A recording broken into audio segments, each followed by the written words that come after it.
एक सवाल है जो बचपन से कहीं ना कहीं मन में गूंजता आया कि कृष्ण ने गोवर्धन पर्वत को उठाया या नहीं। जब से मैंने इन कहानियों के बारे में, कथाओं के बारे में सुना, तभी से कहीं ना कहीं मन में ये सवाल रहा कि ऐसा कैसे हो सकता है। तो साधारण तरीकों से और कुछ तर्कों के माध्यम से इस घटना को समझने की कोशिश करते हैं। सबसे पहले अपनी बात शुरू करने से पहले एक बात को समझना पड़ेगा और वो है आस्था। अब ऐसे सवालों पे कहीं ना कहीं आस्था और धार्मिक भावना की बात आती है। तो यहाँ पर मैं सीधे सीधे ये कहना चाहूँगा कि जो असली धार्मिक होते हैं उनकी धार्मिक भावनाएं कभी आहत होती ही नहीं हैं, भले ही कुछ भी हो जाए।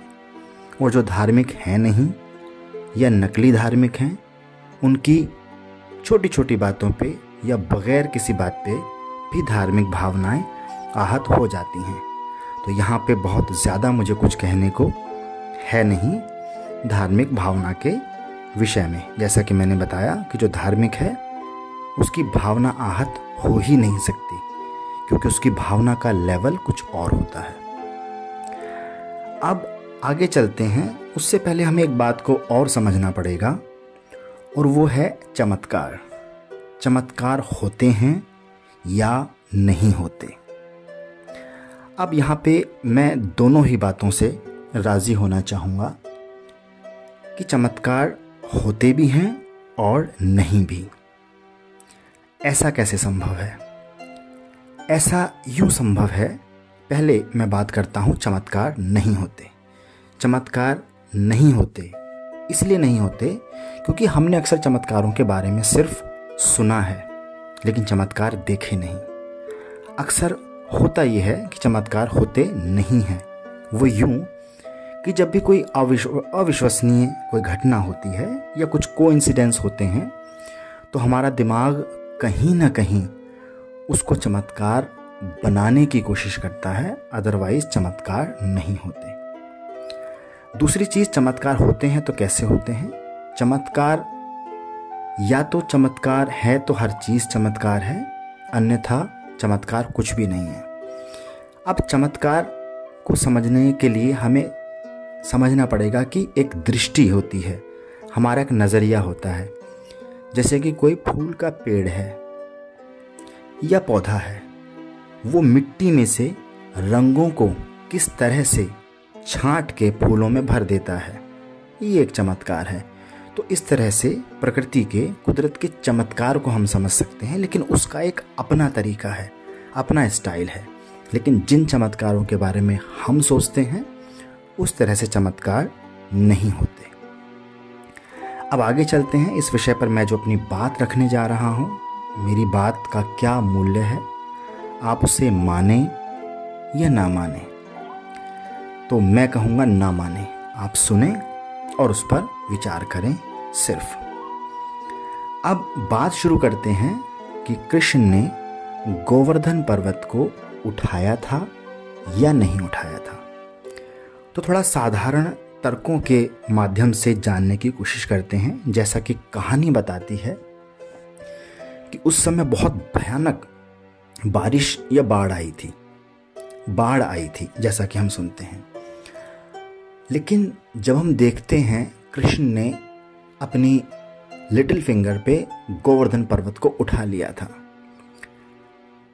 तो उन्होंने उसको ऊपर उठाया है और लोगों को बारिश से बचाने के लिए उठाया है। अब बात यहाँ पे समझने वाली ये है कि बारिश से लोग नहीं डरते, बारिश से कोई समस्या नहीं है। समस्या होती है बाढ़ से। लोगों को बाढ़ से बचना होता है। उससे पहले गोवर्धन पर्वत की भी हम बात कर लेते हैं, जिसको गोवर्धन पर्वत कहा जाता है। पहली बात, वो कोई पर्वत नहीं है, वो एक पहाड़ी है।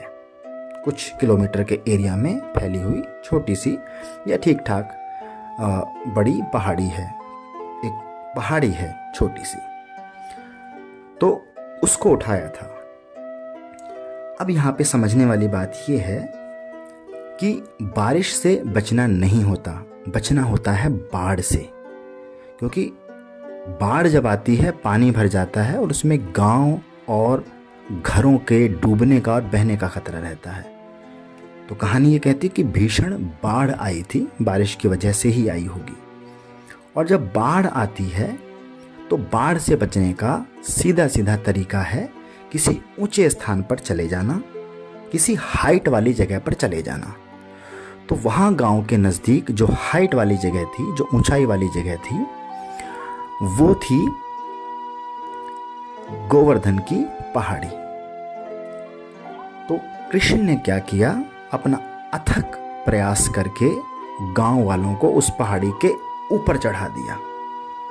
इस चीज़ में उन्होंने बहुत मेहनत की, बहुत सहयोग किया गांव वालों का। तो ऑब्वियसली जब बाढ़ आएगी तो लोगों को किसी पठार जैसी या पहाड़ी की ऊंचाई जगह पे जाना पड़ेगा जब तक कि बाढ़ का पानी ना उतर जाए। तो ऐसा ही हुआ होगा। और कहीं ना कहीं नेतृत्व में कृष्ण बहुत कुशल थे, रणनीति में बहुत कुशल थे, और उन्होंने इस तरीके से इस घटना को मैनेज किया कि उन्होंने ज़्यादातर या शायद सारी जानों को बचा लिया और बहुत अच्छे से अपने मैनेजमेंट का वहाँ पे प्रदर्शन दिखाया और लोगों की जान बच गई। तो लॉजिक ये कहता है कि जब बाढ़ आएगी तो आप पहाड़ के नीचे ना जाके पहाड़ के ऊपर जाएंगे, ये लॉजिक कहता है। दूसरी चीज़ यहाँ पे समझने वाली ये है कि सपोज अगर अब एक बार को हम मान लेते हैं कि कृष्ण ने पहाड़ को उठाया भी होगा, तो पहाड़ ज़मीन पे रखा हुआ नहीं होता है। एक पेड़ की तरह उसकी गहराई तक जड़ें होती हैं। जब पहाड़ को उठाया जाएगा तो उसके साथ उसकी जड़ें भी आएंगी, जड़ें आएंगी तो ज़मीन में गड्ढा हो जाएगा, गड्ढा हो जाएगा तो बाढ़ का पानी वहाँ पे भर जाएगा, और उस भरे हुए पानी में फिर से लोगों को उतारना कहीं ना कहीं एक मूर्खता होगी। तो इस लॉजिक से भी जब हम समझते हैं कि हमें ऊपर की बारिश से नहीं बचना था, हमें बाढ़ से बचना था, तो हम हाइट पे गए। दूसरी चीज़, पहाड़ को अगर उठाया भी गया तो उसके नीचे खड़े होने का कोई लॉजिक नहीं था, क्योंकि वहाँ पे उसकी जड़ें जब निकल के आएंगी तो वहाँ गड्ढा होगा और वहाँ पर भी पानी भरने की समस्या पैदा होगी, और वो भी एक बाढ़ जैसी ही समस्या होगी। इसलिए पहाड़ के नीचे जाने का कोई मतलब नहीं बनता। लेकिन बात यहाँ पर यह होती है कि जब हम किसी के प्रति आस्था रखते हैं तो हम कहीं ना कहीं ऐसी कल्पनाएं कर लेते हैं और उनको महान साबित करने के लिए हम इस तरह की बातें करने लग जाते हैं। अब दूसरी चीज़, ये फिर प्रचलित क्यों हुआ कि जब पहाड़ के ऊपर जाके लोगों को बचाया, पहाड़ को उठाया नहीं?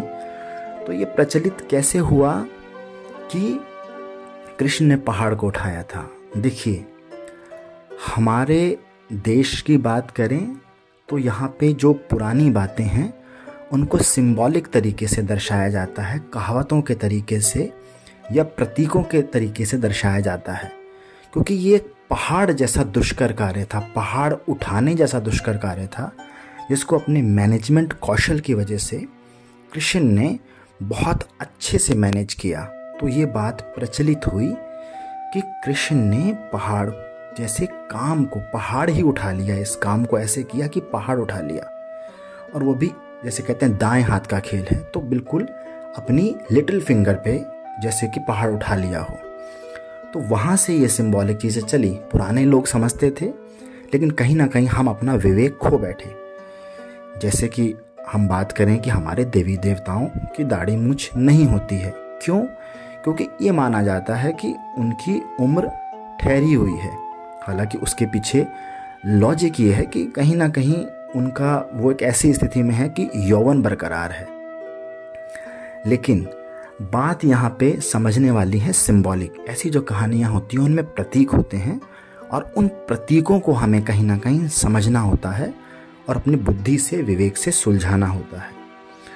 अब रही बात कि कृष्ण ने पहाड़ को उठाया और वो भगवान हैं, महान हैं, या जो भी है, तो यहाँ पे सिर्फ पहाड़ उठाने से, अब मैंने यहाँ पे अगर ये साबित कर दिया कि उन्होंने पहाड़ नहीं उठाया या पर्वत नहीं उठाया, तो मेरे ऐसा साबित करने से उनके महान होने में कोई फ़र्क नहीं पड़ता।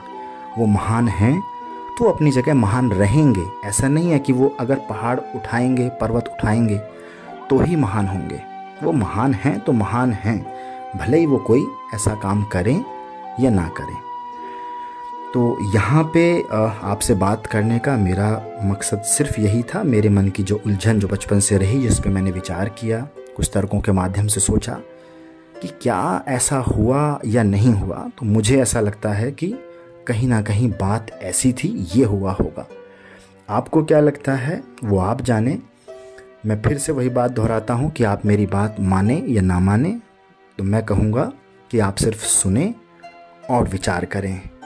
तो आज की इस बात में मेरा आपसे यही कहना था। बहुत बहुत शुक्रिया।